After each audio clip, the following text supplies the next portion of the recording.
Assalamualaikum warahmatullahi wabarakatuh. Alhamdulillahirrabbilalamin. Assalatu wassalamu ala asrofil anbiya wal mursalin. Sayyidina wa maulana Muhammadin. Rabbi syrahli sadri wa yassirli amri wahlul uqdatam min lisani yafqahu qawli. Ya Fatahu ya Alim, ya Fatahu ya Alim. Yang terhormat Bapak Kepala Pusdiklat Tenaga Teknis Pendidikan dan Keagamaan, Badan Ditbang dan Diklat Kementerian Agama, Bapak Imam Syafei.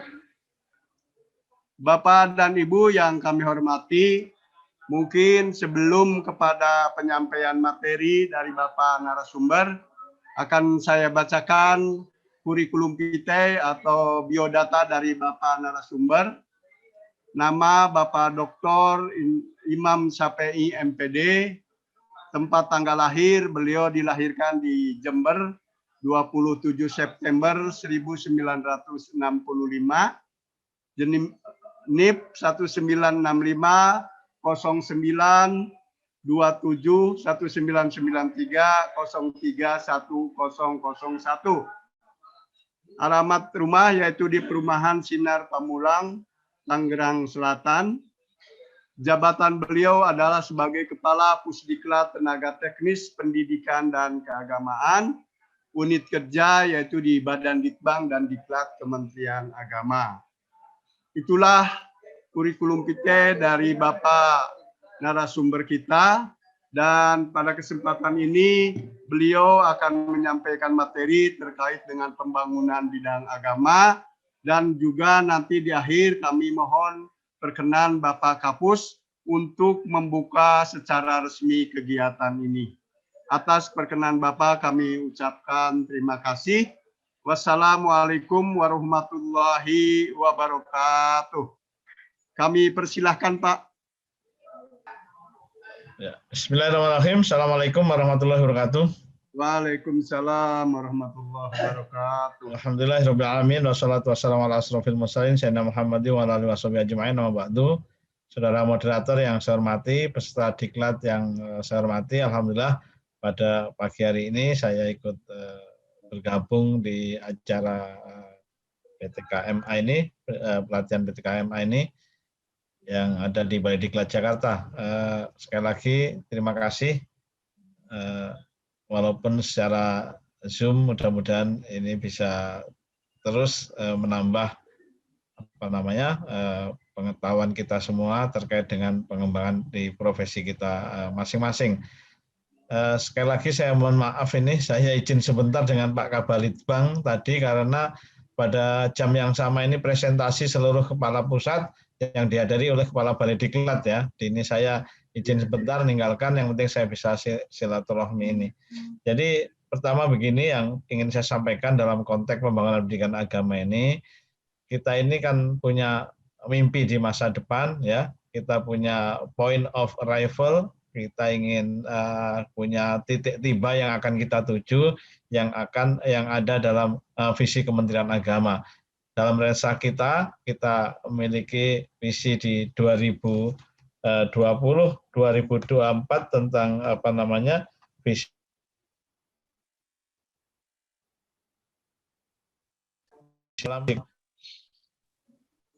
moderat, cerdas, dan unggul untuk mewujudkan Indonesia yang maju, berdaulat, mandiri, dan berkeberadian berdasarkan gotong royong. Ini yang harus kita ini. Jadi semua kita, saya kira harus tahu mimpi-mimpi kita, mimpi besar kita, termasuk ini mimpi bangsa kita dalam rangka membuat Kementerian Agama yang profesional dan andal. Jadi profesional tentu di sini kita bukan lagi amatiran ya, kita bukan amatiran. Lawan katanya profesional ada amatir. Nah, kalau ada petinju profesional ada petinju amatir. Jadi kita ini profesional bukan amatir. Oleh karena itu apa yang harus kita lakukan? Kita terus mengupdate diri, kita terus mengupgrade diri untuk mengejar ketertinggalan, untuk mengejar kesenjangan kompetensi kita semua. Ini yang fungsi daripada pendidikan dan pelatihan ini. Kita sudah hebat, kita sudah berprestasi, kita sudah baik. Sekali lagi, kalau kita tidak mau belajar lagi, kita mau berlatih lagi, akan pasti ketinggalan. Anda sudah berada di posisi yang tepat, tapi Anda akan tergilas kalau Anda diam di tempat. Kita harus terus bergerak, kita terus harus maju, kita harus selalu melakukan inovasi-inovasi. Ini salah satu fungsi daripada pelatihan pendidikan dan pelatihan ini.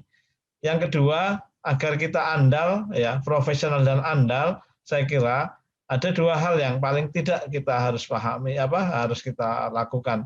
Pertama, jangan sampai ketinggalan terhadap informasi-informasi, pengetahuan, perkembangan-perkembangan terkait profesi yang kita tekuni. Jadi, apa yang kita tekuni sebagai guru, sebagai pejabat, sebagai apapun profesi kita, jangan sampai kita ketinggalan informasi, pengetahuan, perkembangan-perkembangan yang terkait dengan profesi kita. Kalau kita sudah ketinggalan terkait dengan perkembangan, perubahan informasi terkait dengan profesi kita, ini sudah pasti kita tertinggal. Bahasa anak sekarang namanya kudet ya, kurang update ya. Ya. Terus kita maju itu. Yang kedua, jangan sampai tidak tahu informasi aturan, kebijakan, regulasi terkait dengan profesi kita. Ini yang saya tekankan. Kita harus terus tahu, terus mengetahui, kita terus mengupdate apa regulasi-regulasi, apa kebijakan-kebijakan, apa aturan-aturan yang terkait dengan profesi kita. Supaya apa? Kita melakukan sesuai dengan aturan, kita melakukan sesuai regulasi, kita mulai sesuai dengan kebijakan-kebijakan. Dua hal ini yang penting saya sampaikan agar kita terus mengupdate diri ya, ingin mengupgrade diri dalam rangka kita mengurangi kesenjangan kompetensi kita. Yang ketiga ya tadi pertama jangan sampai ketinggalan informasi atau pengetahuan, yang kedua jangan sampai tidak tahu regulasi, yang ketiga adalah kita harus selalu berinovasi. Kita lakukan inovasi-inovasi terkait dengan profesi yang kita tekuni. Kita mengajar bukan untuk anak yang lalu, bukan untuk anak sekarang, bahkan kita yang ajarkan itu bermanfaatnya untuk masa depan. Oleh karena itu, kita harus melakukan inovasi-inovasi. Ada 3 hal yang saya pikir Bapak Ibu sekalian harus kita terkait dengan inovasi. Pertama, kita harus mampu menciptakan sendiri terkait dengan inovasi itu. Kalau kita tidak bisa menciptakan sendiri, pastikan kita yang terbaik. Sama yang kita lakukan dengan yang lain, tapi kita coba lakukan yang terbaik. Yang ketiga, kalau kita tidak bisa menciptakan sendiri, kita tidak bisa yang terbaik, pastikan ada distingsi, ada bedanya yang kita lakukan dengan yang lain.